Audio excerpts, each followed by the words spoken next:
네, 안녕하세요. 차트를 보는 주식입니다. 네, 오늘 좀 이란 전쟁 때문에 좀 정신이 없잖아요. 그래갖고 현재 장에서 어떤 종목을 좀 추격해서 따라가기보다는 앞으로 6월 달에 지방선거가 있잖아요. 그래서 지방선거, 그래서 정치 테마 관련주 간략하게 한번 설명드릴 거고요. 그리고 남북경협 관련주들도 좀 지켜봐야면 좋을 것 같다 해서 종목들 어떤 종목이 있는지 소개를 좀 시켜드리는 시간을 갖도록 하겠습니다. 들어가기 전에 좋아요와 구독, 댓글, 알림 부탁드리고요.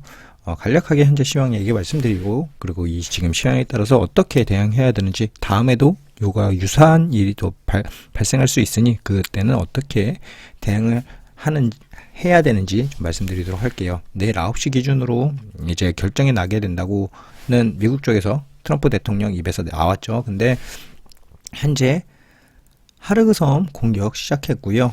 그리고 반면에 환율은 지금 1,500원 이하입니다. 1,500원 이하인 거는 좀 괜찮다고 보는데, 또 미선물은 하락하고 있고요. 그리고 이란 석유 인프라 쪽에 또 공격이 가해질 수 있고, 그리고 중동 사우디 등 또 석유 인프라에 대해서 이란 쪽에서도 또 공격이 있을 수 있어요. 그러면 또 유가 상승이 되겠고, 또 인플레이션 또 우려 나오고, 그리고 호르무즈 해협 또 막는다, 개방한다, 왔다 갔다 하면서 좀 장이 오락내리락 하면서 좀 정신없을 수 있는 그런 시간이 될 수 있습니다. 지금은 선택의 기로고요.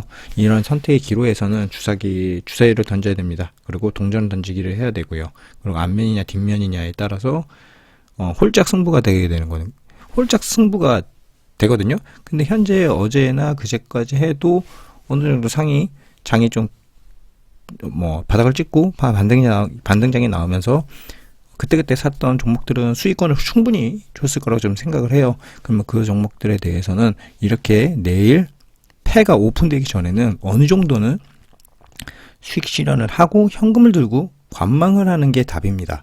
지금 오늘 들어가서 내일 전쟁이 터질 거야, 전쟁이 터지면 또 유가 상승하겠지, 석유주 사야지, 아니면 이거 전쟁 끝날 거야, 마무리될 거야, 오늘 반도체 종목들 약간 주저앉았네, 근데 기준선 버텨주네, 반도체 종목들 왕창 몰빵 들어가야지, 이게 아니에요. 지금 일단은 먹을 수 있는 거 수익 실현하는 거에 더 수익 실현을 해야 되고요. 지금 현재는 현찰 두고 관망하면 됩니다. 크게 먹지 않아도 토해내는 양만 줄여도 계좌는 우상향 하거든요. 그러니까 손실만 줄여도 우상향 합니다. 그래서 지금은 일단은 관망세로 봐야 되는 포지션이고요. 이제 종전이 갑자기 됐다 얘기가 나오면 또 종전 포지션에서 또 돌파 포지션 잡으면 되니까요. 네. 그리고 확정이 되고 와장창 무너지면 현금 들고 기다리고, 눌림목 기다리고, 눌렸다가 바닥 찍고 올라가는 반등 포인트에서 매수하면 되거든요. 지금은 현금 들고 있는 사람이 장이 무너지면은 밑에서 잡는 거고, 장이 올라가면은 돌파 타점에서 잡는 거고, 이게 지금 유연하게 두 개가 할 수 있기 때문에 현재는 현찰을 적어도 절반 이상은 들고 있어야 된다 말씀을 드리고요.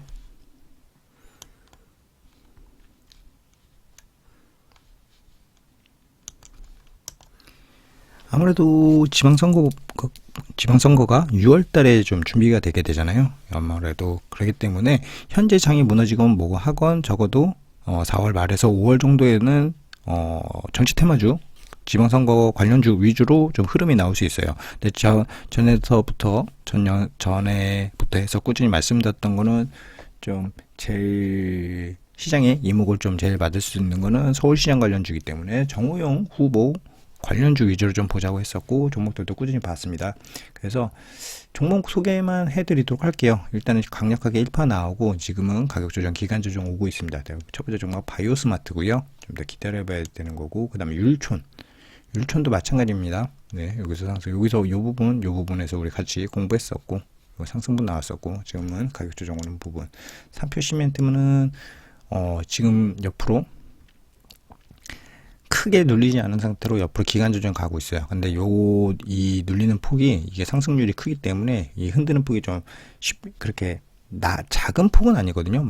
위아래로 10%씩 움직이는 좀 구간에 있다. 그래서 그렇기 때문에 너무 큰 돈으로 좀 들어가기는 조금은 리스크라는 게 차트상에서 리스크보다는 여러분들의 심리가 좀 흔들릴 수 있는 포인트를 좀 줄 수는 있다, 이렇게 보여집니다. 그리고 엔벨로프 하단부도 올라가고 있죠. 저점 만들어지고 있고, 이런 것도 좀 눈여겨봐야 돼요. 그 다음에 SJ 그룹은 거의 태초로 돌아왔어요.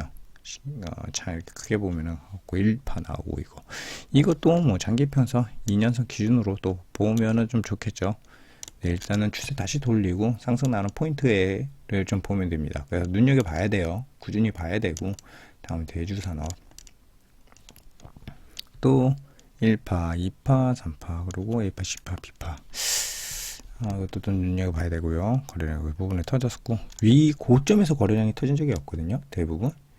PS텍도 마찬가지고요. 여기서 거래량 이 부분, 이제 이 부분이 터지고, 쌍봉 만들고 좀 내려오는 거. 쌍봉 만든 거는 조금 불안하긴 합니다. 그리고 대북주. 남북경협 관련주 오늘 약간 남북경협 쪽으로 해서 북한 쪽에서 좀 현 정부에 대한 좀 호감적인 얘기가 나와서 좀 상승이 나왔거든요. 어떤 종목이 있는지 한번 보도록 할게요. 좋은 사람들 해인 건설주거든요. 근데 그리고 아난티가 이런 부분에서 대장주를 좀 맡았던 종목이고 저점에서 오늘 갭점 보면서 갭점프 음봉 플러스 28% 마감을 해줬어요. 장기 평선 부분에서 좀 비비고 있는 거는 좀 괜찮아 보인다. 이렇게 보여집니다. 이런 부분에서 비비다가 이렇게 작은 박스 만들고 박스 돌파 나오면 슈팅 나오거든요. 인디F 요런 거는 조금 하방 추세를 뚫지 못했기 때문에 좀 좋진 않죠. 일신인석재도 마찬가지고요. JST나 요거는 좀 눈여겨봐야 될 것 같아요. 그 다음 현대로템 같은 경우에는 아무래도 요 상승 나오는 부분은 남북경협제로도 같이 묶이지만 방산 관련주잖아요. 그래서 방산템으로 좀 올라왔던 부분이 있고 현대건설 같은 경우에는 현대건설은 저걸로 올라갔죠. 원전 테마. 하지만 남북경협으로 섞였다. 근데 하지만 지금은 원전이에요. 얘는 한라 IMS 요것도 그닥 이렇게 힘은 좋진 않네요. 상승 나온 후에 지금 계속해서 가격 조정. 아세아텍 또 마찬가지고요. 한일사료나 요 종목들이 지금 얘네는 남북경협으로 가기보다는 아무래도 중동 전쟁, 이란 전쟁 이슈로 인해서 석유를 이용한 암모니아 비료를 생산을 못 하거든요. 왜냐면 그것도 다 석유 베이스에서 이렇게 해서 정제해서 나오는 거기 때문에. 근데 비료가 못 나오게 비료가 생산량이 줄어들어서 곡물이라든지 식료품의 가격이 올라간다 이 이슈로 좀 이렇게 흐름이 나온 거라서 그거는 약간 거리가 있다 말씀드리고요. 팜스토리 같은 경우에는 여기서 이렇게 상승 나오고 있고 그러는데 이렇게 U자 형 패턴으로 좀 올라가고 있어요. 요것도 요 부분에서 봤으면은 샀을 텐데 근데 저도 솔직히 이 종목은 요 부분에서 좀 보긴 했거든요. 종목을 뽑아놔서. 근데 요즘 장이 아리까리하기 때문에 조금 고민은 좀 돼서 좀 매수는 못 들어갔어요. 왜냐면은 식료품 관련주들도 많긴 한데 또 다른 식료품 들어갔다 좀 화끈하게 물렸거든요. 저는. 근데 과거에는 팜스토리가 식료품 관련주들에서 상승 나오면은 팜스토리가 대장을 좀 했던 경우가 많이 있습니다. 그거는 체크해 두시면 좋을 것 같아요. 이런 부분 2020년 부분에서 이렇게 그러니까 눈여겨보면 좋겠다 말씀드리고요. 식료품 관련주는 조금 아쉬운 거는 아무래도 완벽한 해치 테마로 돌아가기 때문에 그건 좀 아쉬울 수 있겠다 말씀드리고요. 난강토건, 대하TI 그리고 오늘 남북경협주 관련주로 해서 가장 이번에 대장이었던 장에서 좀 눈여겨서 올라갔던 건 형지엘리트 INC고요. 상한가 나왔고요. 근데 이 종목들은 소개는 시켜드리지만 시가총액이 너무 작고요. 유통비율이 80%입니다. 이런 종목은 제가 과감하게 하지 말라고 말씀드려요. 이게 과거에 정치 테마주로도 움직였었고 그리고 이렇게 종목들 보면 저는 이렇게 유통비율이 너무 큰 종목들은 이렇게 표시해 놓거든요. 저는 말씀드리는 게 유통비율 70% 넘는 종목은 하지 마세요. 그리고 시가총액 500억 이하의 유통비율 70% 넘는 종목을 하지 마시라. 왜냐면은 시가총액이 500억이 안 되고 유통비율 70% 넣고 또 동전주 같은 종목들은 상장 폐지될 확률이 매우 높거든요. 그리고 대주주가 이 정도 돈이면은 다른 거 해갖고 횡령을 하든지 뭘 하든지 이 형지 엘리트라든지 형지 종목이 그렇다는 게 아니고